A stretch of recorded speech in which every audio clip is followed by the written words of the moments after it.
దేవుని ఆత్మను మనం అనుభవిద్దాము. దేవుని జీవాత్మ నా మీదికి రమ్ము అని పరిశుద్ధాత్మని మన హృదయమంతటితో ఆహ్వానించుకుందాం.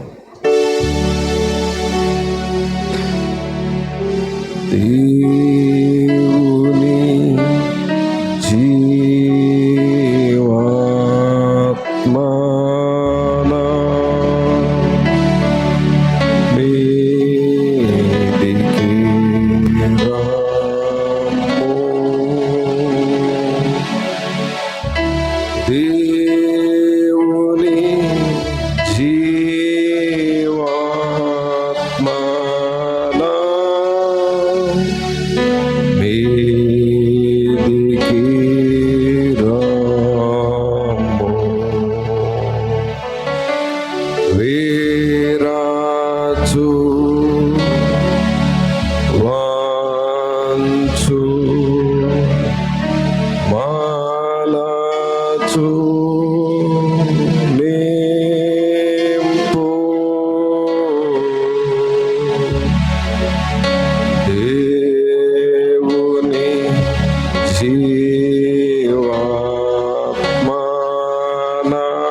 పరిశుద్ధుడైన మా ప్రభా, మహోన్నతుడా, మహాగణుడా, జీవాధిపతి, మీకు స్తుతులు, స్తోత్రాలు, వందనాలు చెల్లిస్తూ ఉన్నాము.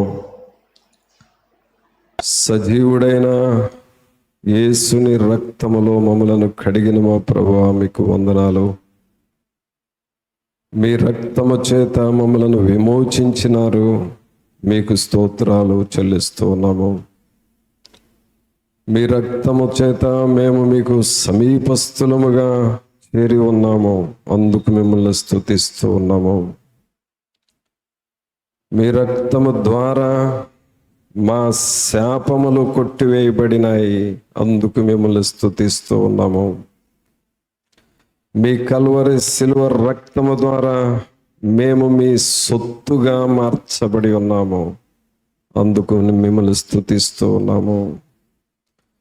మీ సిలువ రక్తము ద్వారా మమ్మలను కుమారులుగా, కుమార్తెలుగా చేసుకున్నారు, మీకు వందనాలు.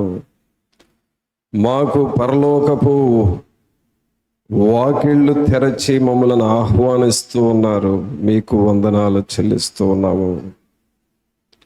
తండ్రి అయిన దేవా, మీ సన్నిధిని మాతో ఉంచారు, మీకు వందనాలు. మీ కల్వరి సిలువ రక్తము, మీ విమోచన రక్తము, మీ సిలువ రక్తము మమ్మలను పరిశుద్ధులుగా చేస్తూ ఉన్నది, అందుకు మిమ్మల్ని స్తుతిస్తూ ఉన్నాం. ప్రభు అయిన యేసు, పరలోకములో ఉన్న మహిమ మా మందిరములో, మా హృదయాలలో కనపడులాగున చేయండి. పరలోకములో ఉన్న ఆత్మ స్తుతి మాలో ఉండులాగున చేయండి. పరలోకములో నుండి వచ్చిన దూతలు ఏ రీతిగా మిమ్మల్ని స్తుతిస్తూ ఉన్నారు, మమ్ములను అలాగూ చేయండి ప్రభువా. మార్చండి, మమ్ములను దిద్దండి, మమ్ములను మీ ఆకారములోనికి తీసుకొని రండి. తండ్రి, మిమ్మల్ని స్తుతిస్తూ ఉన్నాం. మమ్మల్ని మేము మీకు సవినయముగా అప్పగించుకొనుచున్నాము ప్రభువా. మీదుట నేనేమాత్రపు వాడను, మేమేమాత్రపు వారను. సాగిలపడుచున్నాం, మిమ్మల్ని పూజిస్తూ ఉన్నాం, మిమ్మల్ని ఆరాధన చేసుకుంటున్నాం. కృప చూపమని వేడుకుంటున్నాము. తండ్రి, సహాయం చేయండి. దేవుని సన్నిధిని మేము అనుభవించుటకు సహాయం చేయండి. మా హృదయాలలో ఉన్న మీకు లొంగని కఠినమైన ప్రాంతాలను నజరేయుడైన యేసు నామములో మీ వాక్యము చేత బ్రద్దలు చేయమని వేడుకొంచున్నాము. ప్రభువా, మీకు ఉపయోగపడే మంటి ఘటములుగా మేము మారాలి. మీ మహిమైశ్వర్యముతో నింపబడాలి. మీ సన్నిధి మాతో ఉంచి మాతో మాట్లాడమని నజరేయుడైన యేసు నామమున అడిగి వేడుకొంచున్నాము తండ్రి. ఆమేన్. ప్రభువునందు ప్రియురా, మనము దేవునిని స్తుతిస్తూ ఉన్నప్పుడు దేవుని ఆత్మ మనలోనికి వస్తాడు. అందుకనే మనం ఇక్కడ ఒక పాట పాడినా ఆ పాటలో మనం లీనమవ్వాలి. ఆ పాటలో మనము మైమరవాలి. ఎందుకంటే అది దేవునిని ఆరాధన చేసే సమయము కాబట్టి మనల్ని మనం లీనమై మైమరచి దేవునిని స్తుతిస్తూ ఉన్నప్పుడు దేవుని ఆత్మ మనలోనికి వస్తాడు. అది నీకు తెలియకపోతే ఆరాధన చేసేవాళ్ళు చేస్తూ ఉంటారు, అది తెలియని వాళ్ళు అలా స్తబ్దంగా మౌనంగా ఉంటారు. అప్పుడు నువ్వు ఆత్మని అనుభవించలేవు. అందుకనే మనము పాట పాడేటప్పుడు పాడాలి, చప్పట్లు కొట్టేటప్పుడు చప్పట్లు కొట్టాలి. ఇక్కడ చెప్పే ప్రతి మాటకు మనము స్పందించాలి. అప్పుడు దేవుని యొక్క ఆత్మను మనం అనుభవిస్తాం. ఈ సమయంలో మనము దేవునితో సహవాసము చేయటము నేర్చుకోవాలి. ఇక్కడ ప్రతిరోజు ప్రార్థనలు జరుగుతూ ఉన్నాయి. మన కోసం, మన కుటుంబాల కోసం, మన సంఘాల కోసం, ఇంకా అనేక విషయాల కోసం ప్రార్థనలు జరుగుతూ ఉన్నాయి. ఈ ప్రార్థనల ద్వారా మనకు తెలియని ఒక శక్తి మనం అనుభవిస్తాము. దేవుని గొప్ప ఆశీర్వాదాలు మనం పొందుకుంటాం. ఆమేన్. అయితే ఈ దినం పరిశుద్ధాత్మ దేవుడు మనతో మాట్లాడబోయే విషయం ఏంటంటే, దేవునితో మనం సహవాసం చెయ్యాలి అంటే ఎలా చేయాలి, ఏం చేయాలి? మనల్ని ఎవరైనా ఈరోజు ప్రార్థనకు వెళ్ళొచ్చావా అని అంటే వెళ్ళొచ్చాము అని అంటాం. ప్రార్థనకు వెళ్ళి రావటం అంటే ఏంటి అసలు?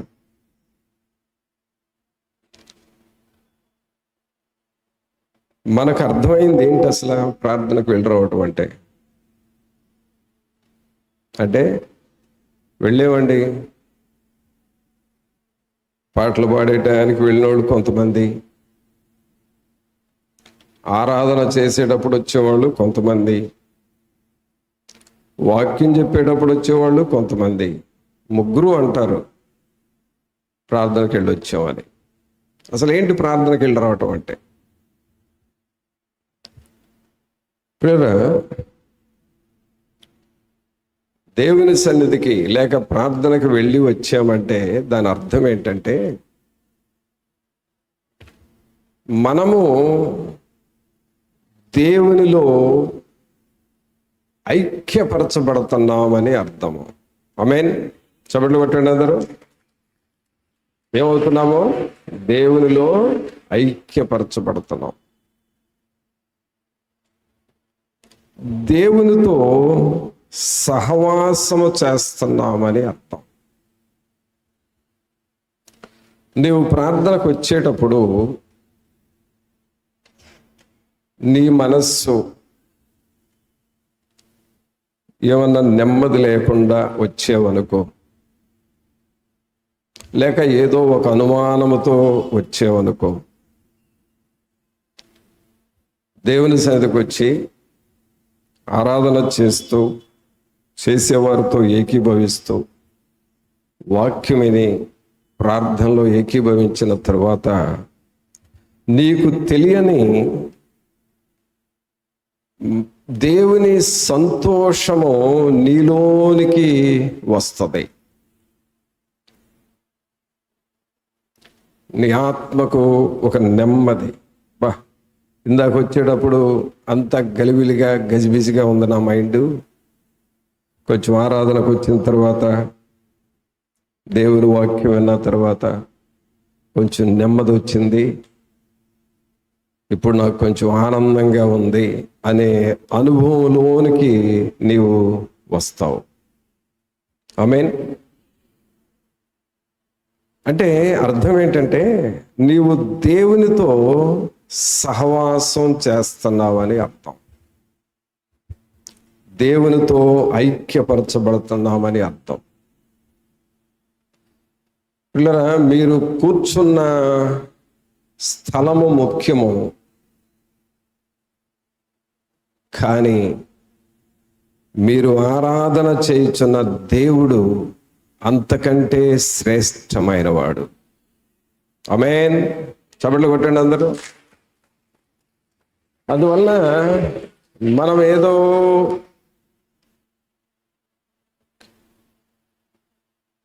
క్యాజువల్గా దేవుని సన్నిధిలో కూర్చొని ఏదో కాసేపు పాటలు పాడి కాసేపు వాక్యం విని వెళదామనే మనసుతో కాకుండా, నేను వచ్చాను కాబట్టి దేవునితో కలుసుకోవాలి అనే తీర్మానంతో మనం ఇక్కడ కూర్చోవాలి.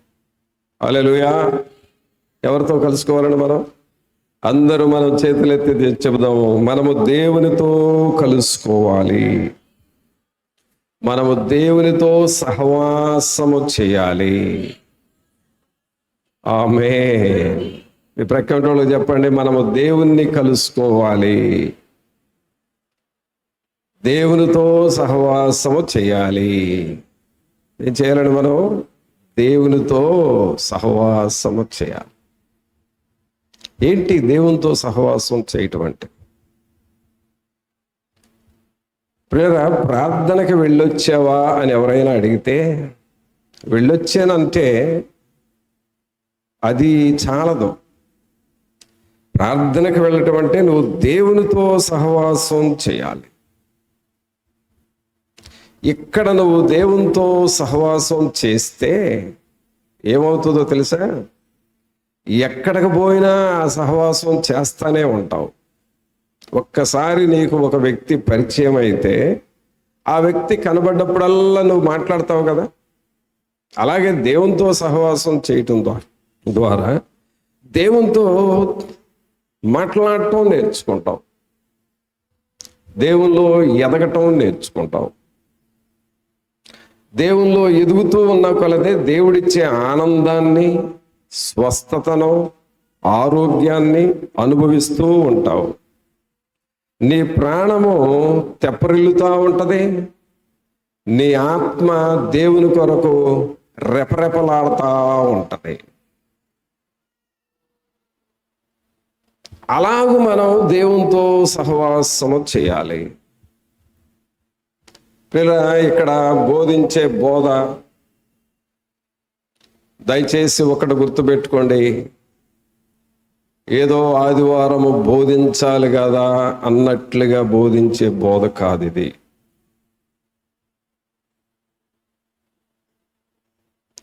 అలాగే మీరు వినే వాక్యము ఏదో అలవాటుగా విందాము పోదాము అనే వాక్యం కాదు ఇది.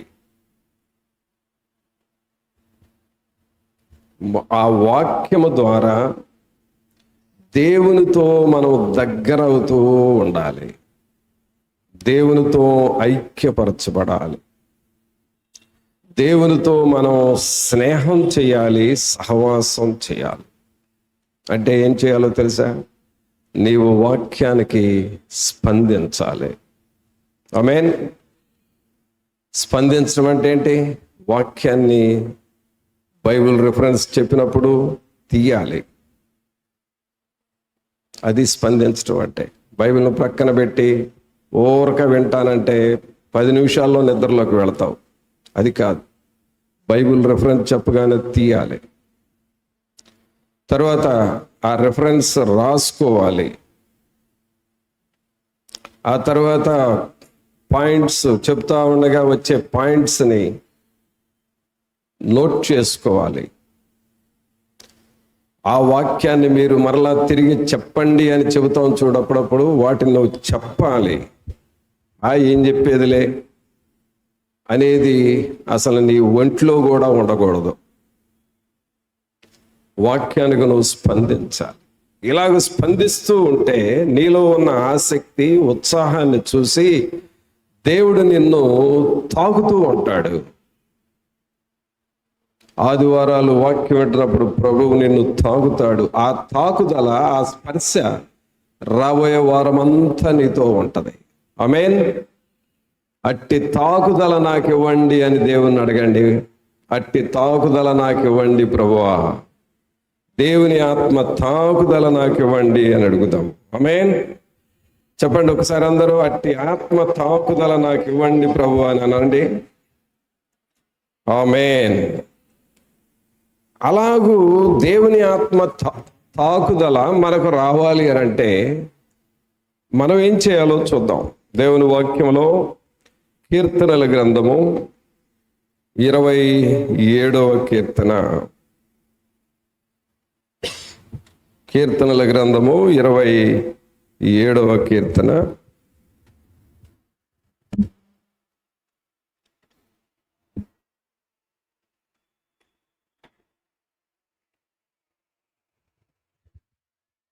8వ వచనం చదువుకుందాం.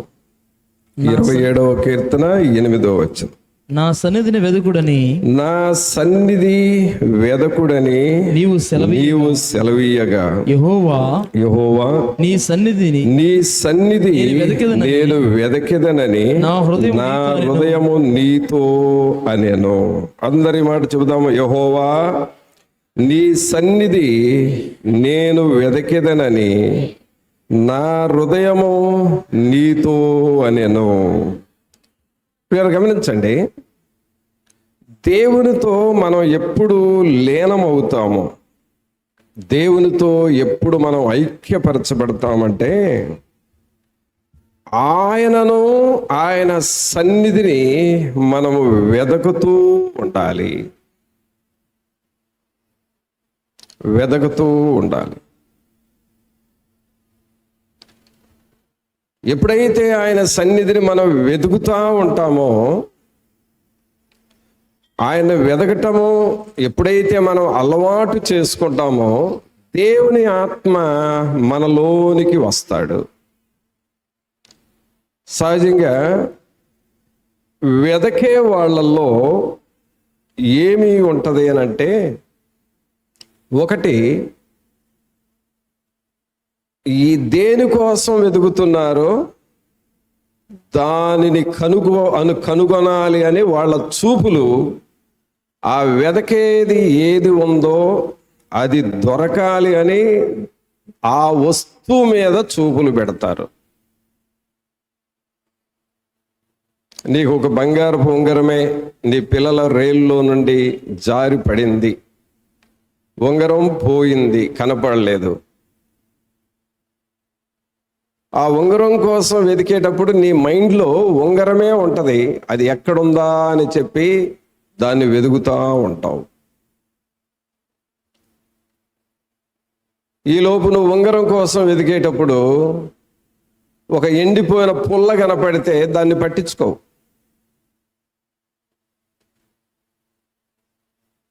లేకపోతే అటు ఇటు తిరుగుతున్న ఒక గాజు పురుగు కనపడితే దాన్ని నువ్వు పట్టించుకో. నీ మైండ్ అంతా ఆ ఉంగరం మీదే ఉంది. దేవుణ్ణి వెతకటం అంటే పిల్లరా, నీ చూపు దేవుని మీద పెట్టాలి. ప్రభు నాతో మాట్లాడాలి, అదే నీ చూపు.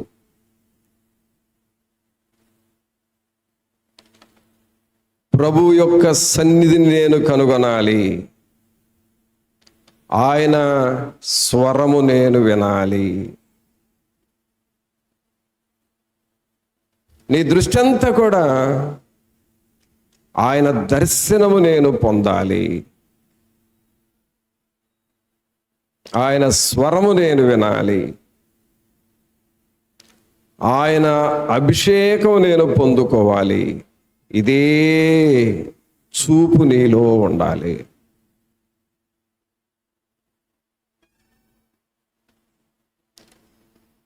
యవనస్తులారా, నీ చూపులన్నీ దీని మీదే ఉండాలి, ఇంకా వేరే వాటి మీదకు వెళ్ళకూడదు. నువ్వు ఒకవేళ స్వస్థత ప్రార్థన చేయించుకోవడానికే వచ్చావనుకో, ఈ వాక్యం వింటూ ఉండగానే నాకు స్వస్థత రావాలి, ఈ కూటమైన తర్వాత దేవుని సేవకుని కలుస్తాను, ప్రార్థన చేయించుకుంటాను, నాకు స్వస్థత రావాలి, నీ చూపంతా దాని మీదే పెట్టాలి. ఇంకా వేరేది నీకు అనవసరం.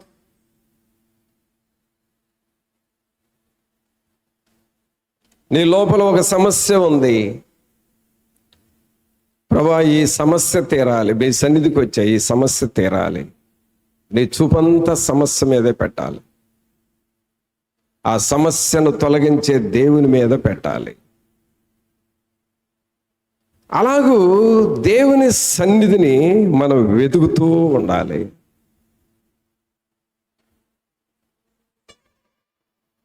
తర్వాత ఈ వెదకే మనిషి ఏం చేస్తాడంటే ఒక్క చోటే ఉండడు,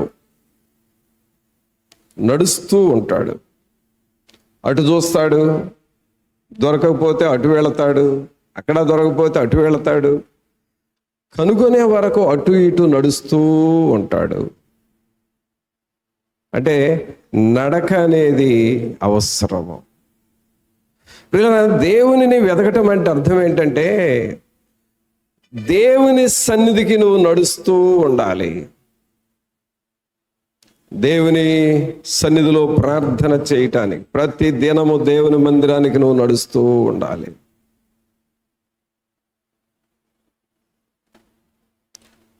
ఏదో ఒక రోజున నువ్వు పోగొట్టుకున్నది నీకు దొరుకుతుంది, ఏదో ఒక రోజున నీవు అనుకున్నది నీకు లభ్యమవుతుంది, ఏదో ఒక రోజున దేవుని స్వరం వినాలనుకున్నావు, వింటావు.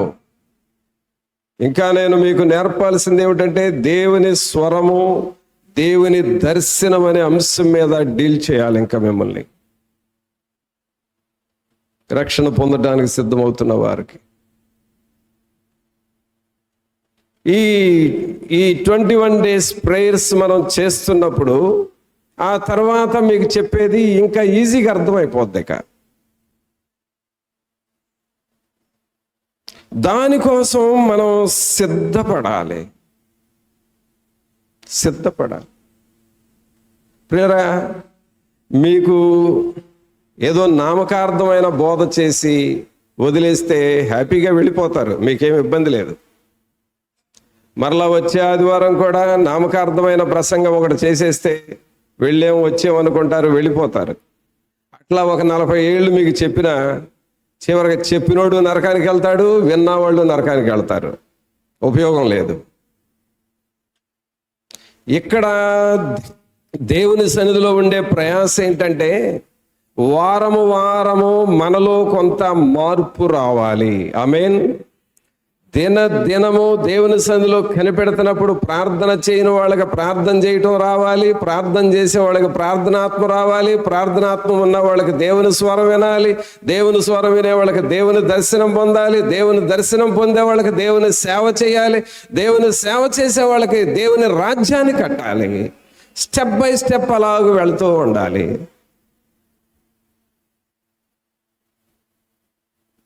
చివరికి మన గోల్ ఏంటంటే నీవు ఈ మందిరంలో అడుగు పెడితే నువ్వు పరలోకంలో అడుగు పెట్టాలి,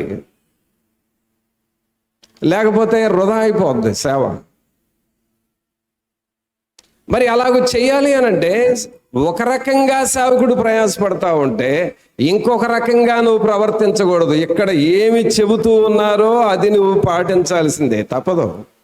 పాటించలేని వారు విడుదల లేని వారే. ఇక కొన్ని కరెక్షన్స్ ఉంటాయి. నువ్వు దేవుల్లో ఎదగాలి అనంటే ఇలాగ చేయాలని కరెక్షన్స్ ఉంటాయి. వాటికి నువ్వు లోబడటం ఇష్టం లేకపోతే నువ్వే ఫెయిల్ అయిపోతావు. అందుకనే మనం నడుస్తూ ఉండాలి. వెదికేవారు ఆ వస్తువు మీద దృష్టి పెడతారు, అది దొరికే వరకు నడుస్తూ ఉంటారు. దేవుని సన్నిధిలో ఇంటి నుండి దేవుని సన్నిధికి, దేవుని సన్నిధి నుండి ఇంటికి నడుస్తూ ఉండాలి మనం.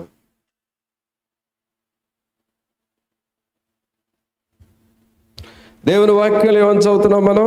27వ కీర్తన 8వ వచనంలో, నా సన్నిధి వెదకుడని నీవు సెలవీయగా యెహోవా నీ సన్నిధి నేను వెదకెదనని నా హృదయము నీతో నేను నా సన్నిధి నీ సన్నిధి నేను వెదకెదనని నా హృదయము నీతో అని అనగా దేవునిని మనం వెతుకుతూ ఉండాలి. సోదరుడా, సహోదరి, నీ తండ్రి రక్షణ పొందకుండా చనిపోయి ఉంటే ఎక్కడికి వెళ్ళాడో తెలుసా? నరకానికి వెళ్ళాడు. నీ తండ్రి రక్షణ పొంది చనిపోయి ఉంటే ఎక్కడికి వెళ్ళాడు? పరలోకానికి వెళ్ళాడు. అలాగే నీ తల్లి, అలాగే నీ ఇంట్లో వాళ్ళు, నీ బంధువులు, వాళ్ళు అజ్ఞాన కాలములో దేవునికి లోబడక నరకానికి వెళ్ళారేమో. ఇప్పుడు మనము దేవుని వాక్యం దొరికే కాలంలో ఉన్నాము. నీవు పరలోక మార్గం వైపే నడుస్తూ ఉండాలి. ఆమేన్. ప్రభువా, నన్ను ఆ మార్గంలో నడిపించయ్యా అని చెప్పండి అందరూ. ప్రభువా, నన్ను దేవుని మార్గంలో, పరలోక మార్గంలో నడిపించయ్యా అని చెప్పండి. ఆమేన్. యేసు ప్రభు వారు వాక్యం బోధిస్తూ ఉన్నప్పుడు మనుషులు గుంపులు గుంపులుగా వచ్చారంట. మీరు ఎందుకు వచ్చారని అడిగితే వాళ్ళల్లో కొంతమంది భోజనం కోసం వచ్చాము అనేవాళ్ళంట. కొంతమంది స్వస్థత కొరకు వచ్చాము అనేవాళ్ళంట. కొద్ది మంది దేవుని రాజ్యము కొరకు వచ్చేమో అని చెప్పేవాళ్ళంట. అలాగే ప్రియులరా, ఇక్కడ దేవుణ్ణి వెతకటం అంటే అర్థం ఏంటంటే దేవుని రాజ్యము కొరకు మనం రావాలి.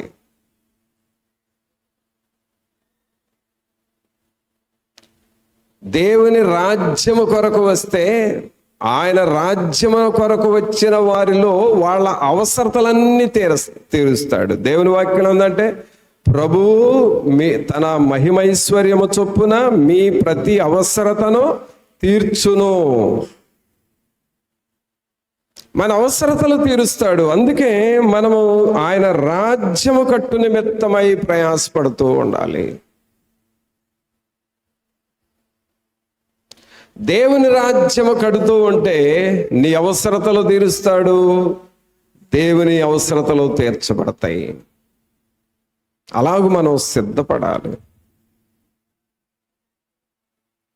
ఇంకా దేవునిలో మనం ఎదగాలి అనంటే, దేవునితో మనం సహవాసము చేయాలంటే పౌలు గారు ఏమంటున్నాడంటే, పౌలు గారు కాదు, పేతురు గారు ఏమంటున్నాడంటే, చూడండి దేవుని వాక్యంలో మొదటి పేతురు